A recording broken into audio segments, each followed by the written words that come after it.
Coming up on Network Africa today, dozens of people killed in Morocco's coastal Safi region after deadly flash floods.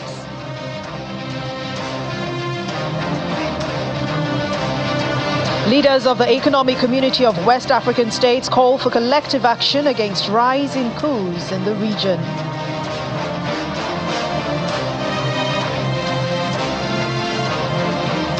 The fear and uncertainty grip Uvira in South Kivu province as the United Nations calls for the immediate implementation of Resolution 2773.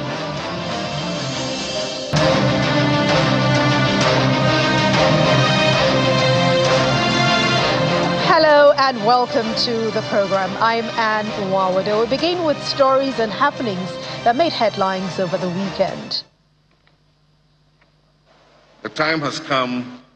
Ghanaian President John Mahama has called on African nations to move beyond being mere suppliers of mineral resources and called for stronger regional trade. He was making the appeal during Kenya's 62nd Jamhuri Day celebration. Jamhuri Day, the Swahili word for republic and celebrated on December 12, marks the date when Kenya became an independent country on December 12, 1963.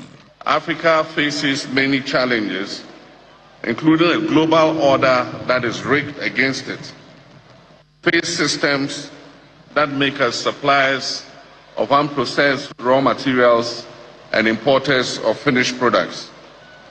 The time has come for us to add value to Africa's exports. The time has come for us to claim a fairer share of our natural resource endowment. The time has come for us to provide transparent and accountable leadership. The time has come for us to unleash the creativity and energies of our young people. We must increase trade amongst ourselves, and so we commend the protocol on the African Continental Free Trade Area. Hundreds of Burundian nationals returned home on Sunday after spending several days stranded in Eastern Democratic Republic of Congo following the M23 group's capture of Uvira. Citizens lined up at the Kavimvira border checkpoint in South Kivu, carrying their belongings and documents as they cross into Gatumba. This comes after the M23 group advanced into the strategic city of Uvira in South Kivu, leaving residents uncertain about their safety, with movement restricted and economic activity severely disrupted. Burundi civilians were caught in the crossfire during clashes between M23 and the government and allied Wazalendo forces over the past weeks. More than 400 people have been killed in the latest fighting, with thousands of Congolese seeking refuge in neighboring Burundi.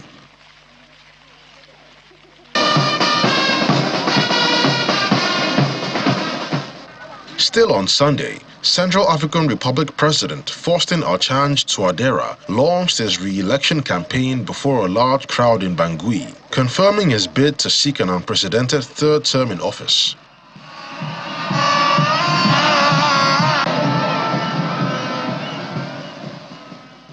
President Touadera greeted his supporters and made his way through the packed stadium filled with thousands of people in attendance.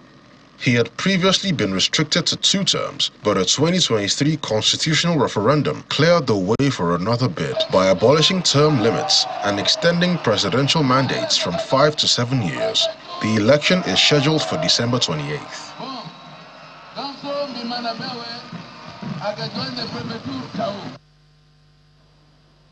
And now to our main stories. At least 37 people have been killed in Morocco's coastal Safi region after deadly flash floods ravaged the region.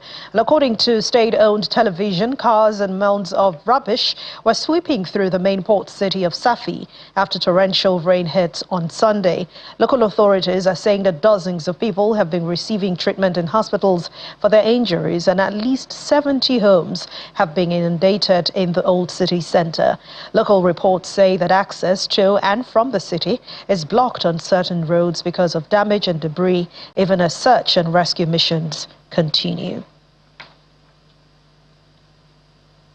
The Senior Special Assistant on Foreign Affairs to Nigeria's President Bola Tinubu, Ademola Oshodi, has highlighted the need for ECOWAS leaders to resolve the challenges confronting the region as they consider the future of the community.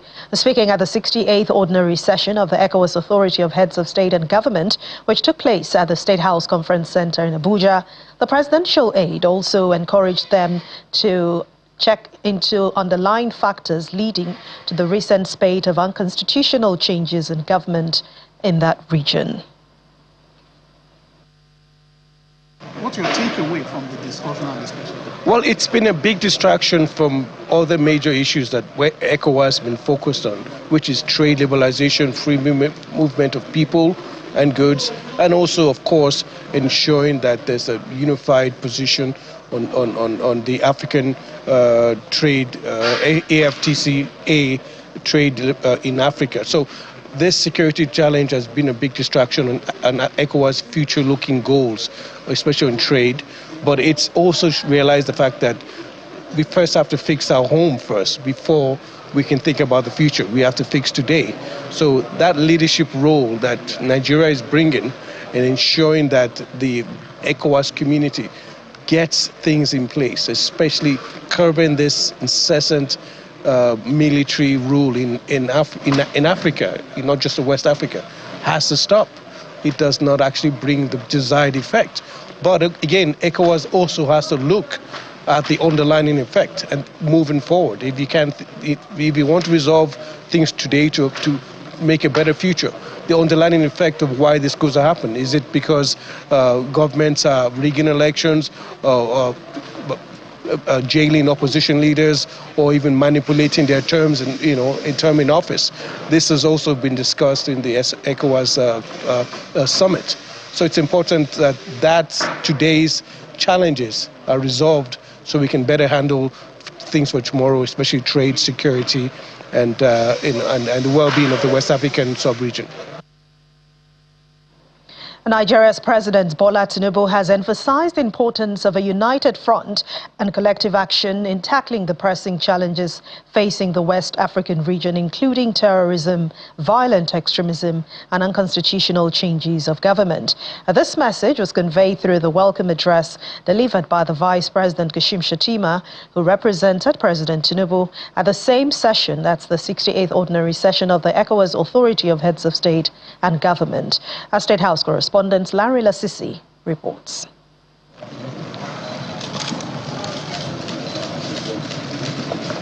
It's the 68th Ordinary Session of the ECOWAS Authority of Heads of State and Government, coming on the heels of a recent coup in Guinea-Bissau and an attempt in the Republic of Benin.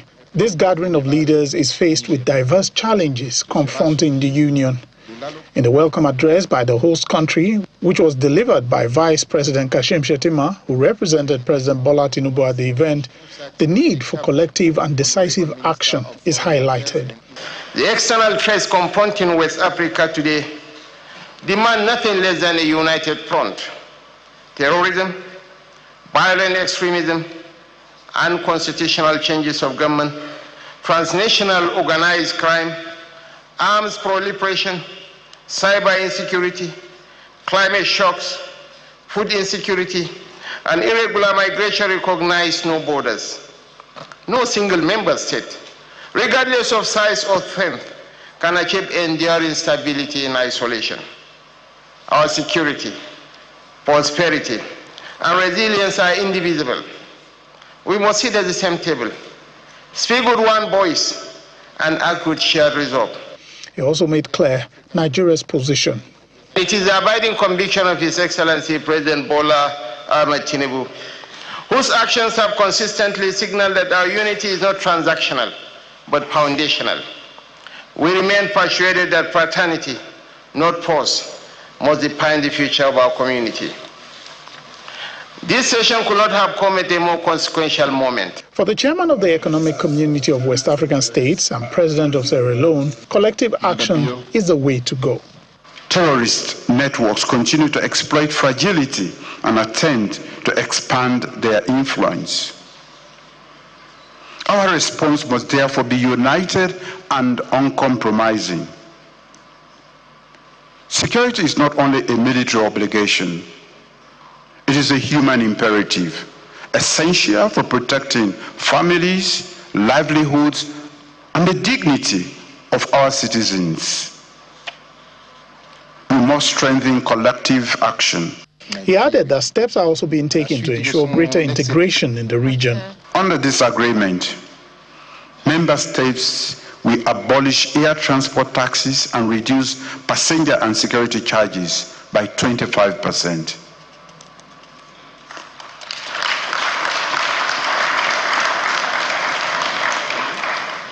This is a bold affirmation of our collective resolve to ease the movement of our people, deepen regional trade, stimulate tourism, and strengthen the social and economic ties that define our community.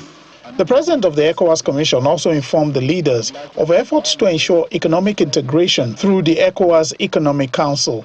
His Excellency Alhaji Aliko Dangote has gracefully accepted our invitation to serve as the pioneer chairperson of the ECOWAS Business Council. Through the council, we hope to get the private sector actors to help with mobilizing regional capital and developing the comparative advantage of our member states. The body condemned the unconstitutional change of government in Guinea-Bissau and the attempt in the Republic of Benin, commending the rapid mobilization of ECOWAS troops with Nigeria taking the lead to safeguard constitutional order. While this session leaned heavily on the issue of security in the sub-region, it was also emphasized that good governance, education, job creation, and community resilience must also be taken seriously. From the State House Conference Center, Lanre Lasese, Channels Television News. And joining us now is Lester Wilcox, African Affairs Analyst from Lagos. Thank you very much for joining us on Network Africa. Yeah, thanks for having me. It's my pleasure. Thank you. Yes. ECOWAS leaders have agreed to clamp down on coups in the West African region, and they have put together a standby force just to stop this trend. What do you make of this decision by the regional body? Well, I think it's a decision that is coming rather too late in the day, because it's like you sat in the water and you allow the soap to get into your eyes before you start looking for remedial actions. When the ECOWAS Council took up the decision not to allow coups, and then when the 3 coups happened almost simultaneously, and then nothing happened, there was no strong force that was mobilized in order to get constitutional order back. I'm talking about Niger, Burkina Faso, and Mali. When that happened, and then the responses was not that strong. It was just condemnation, the same talk shop and everything. And then the worst that happened was the suspension of those countries from ECOWAS. I think that was what gave rise to the coup in Guinea-Bissau and the attempted coup in Burkina in Benin. So right now, ECOWAS is coming late in the day with such a force, because I had expected that the standing force ECOWAS had during the days of ECOMOG should have a kind of a structure that will activate immediately when there is a need for it. Well, it's never too late in the day, although they're starting late. But right now, the need for it is more urgent than it is before, so that what everybody's expecting, that constitutional order will remain, and that a civil rule is what every ECOWAS leader has signed up to, or ECOWAS citizen has signed up to, will be guaranteed. Because there's no way you can curtail coups if you do not have a strong deterrent. You know what almost happened in the Gambia during the days of President Muhammadu Buhari, and how the threat of military action restores some sanity to the brain of the then leader, and he has to go and exile. So sometimes you need this kind of force to serve as a deterrent for anybody that wants to venture into unconstitutionality in our governance structure in the sub-region. Mr. Wilcox, I'm sure a lot of people were surprised seeing the president of Guinea-Bissau present at that 68th Heads of State and Government meeting on Sunday. He was toppled, if we remember, by a group of soldiers. An announcement he actually made when it happened. Are you saying ECOWAS's message to the Guinea-Bissau junta is strong enough to result in the return to civilian rule? Well, the coup in Guinea-Bissau seems to be the more you look, the less you see. If from the first-hand account of ex-President Jonathan was then to go by, that coup was an orchestrated attempt or plan by the president in order for him to scuttle the election. That was the impression we got, and so one is left at a limbo as to what exactly is happening, and so he needs to come clean to tell his colleagues what exactly the issues are. Remember, he was running for election. The election was almost concluded, and then there seems to have been a coup, of which he said he announced by himself. I don't see where a president announced coup by themselves. So there is a lot of shady things happening in Guinea-Bissau with respect to that situation. And I think ECOWAS leaders need to be more assertive in this at this point. I don't know his mission in that gathering. I don't know the intelligence that they have. I don't know the acceptance that they have received, either from the observers that were in that election, as to really what transpired in Guinea-Bissau. So it's time for ECOWAS to really take up, to really be serious. You know, your correspondent talks about part of why the coups happens. Leaders want to elongate themselves, perpetuate themselves into office. In one of your news, you just talked about what happened in the CR, the Central African Republic, where the president has to change the constitution, abolish term limits, increase the duration from 5 to 7. These are some of the things that could ignite coup. These are some of the distortions that the civilians perpetrate in office. Look at countries like Cameroon, like Uganda, where leaders have been in perpetuity. Now, if you have such a situation, why wouldn't there be revolt? So I think ECOWAS and other regions and other bodies in that, maybe AU, must come strong on some of these things. It's time that we advance our governance architecture in line with what obtains in civil war, in the civilized world. That can be taken serious. So if the president of Guinea-Bissau is there, I'm surprised, and I don't know what he's doing among his colleagues. I don't know the intel they have, and I don't know how they have resolved the issue back to his own country. He needs to come clean. Well, let's look at the future now of the regional power. They're now at 10 member countries since Guinea-Bissau, of course, has not left. ECOWAS' sphere of influence is getting smaller by the day. How can it stave this and, of course, maybe possibly recover members who have long checked out? Well, let me also quote from what ex-president Goodluck Jonathan said. Even if they remain 6, 7 that are committed to democratic ideals, I think it's good for the sub-region. It's not a matter of how many they are, but those who have signed up to the ideal. Look, we need good governance in the sub-region. We need development. I'm ashamed that up till now, ECOWAS has also remained a talk shop. All the things that ECOWAS has set out to do, right from 1975 when it was formed, most of them have not come to materialization. None of them has been has materialized. As of today, we don't have. Okay, I just had the president of the chairman talking about reduction in the taxes on airfare. The airfare within the sub-region is the most expensive anywhere in the world. Air transport within the sub-region is the most expensive, most difficult you can have anywhere in the world. There is no rail line as of today. Look, we're talking about since 1975. The ECOWAS could not build a high-speed rail line to connect most of its capital, especially between Lagos and at least Abidjan. If you cannot get to Liberia, you cannot get to Freetown. At least between Lagos and Abidjan, there is nothing. So how are you attractive to the younger ones? Even the younger ones today don't even know what to call ECOWAS. So you have made yourself a talk shop that has not, apart from free movement of persons, what else has ECOWAS offered the sub-region? So it's time for them to reinvent. At least build a high-speed rail line across your jurisdiction. Try and see how you can make movement, especially air travel, better within the sub-region than what we are having now. If you want to go to Cape Verde, you have to first of all go to Morocco, get to Casablanca before coming to Cape Verde. What kind of people are ruling in ECOWAS? What countries do we have? You don't have a rail line between Nigeria and Ghana. How many kilometers? Up till today, since 1975. that you started. You don't have a rail line between Nigeria and Mali and Niger before they go. So what is attractive about ECOWAS? What is attractive? And how will the younger generation that do not even know about the founding fathers of ECOWAS, how would they benefit? How would they key into the ideas of ECOWAS? So they need to reinvent themselves. They need to be more pragmatic. They need to be more active so that people will see what is happening and it become attractive. Right now, it's not attractive. I mean, anybody can live. It's not attractive. You know, so I think I wish ECOWAS well. But the leaders of ECOWAS today must set the better foundation for tomorrow so that the younger ones will appreciate ECOWAS and do it better. Thank you very much, African Affairs Analyst, Mr. Lester. Thank you very much for your time on Network Africa. Thank you. And to other stories now.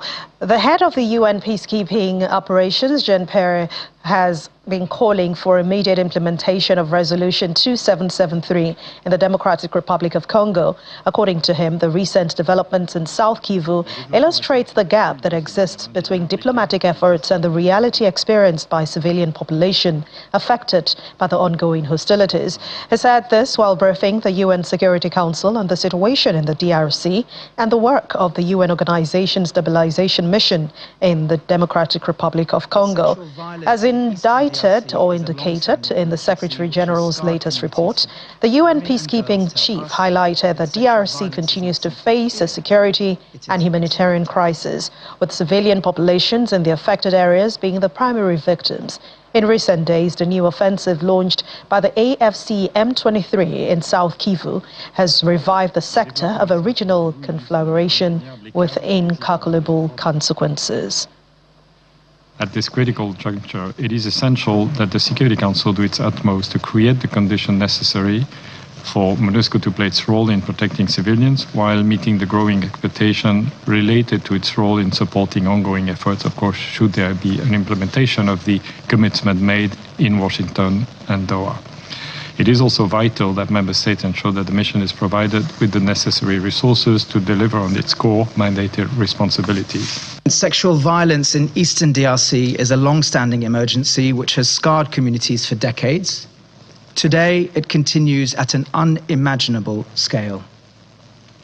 In the first 6 months of this year alone, nearly 28,000 survivors sought care in MSF-supported facilities in eastern DRC.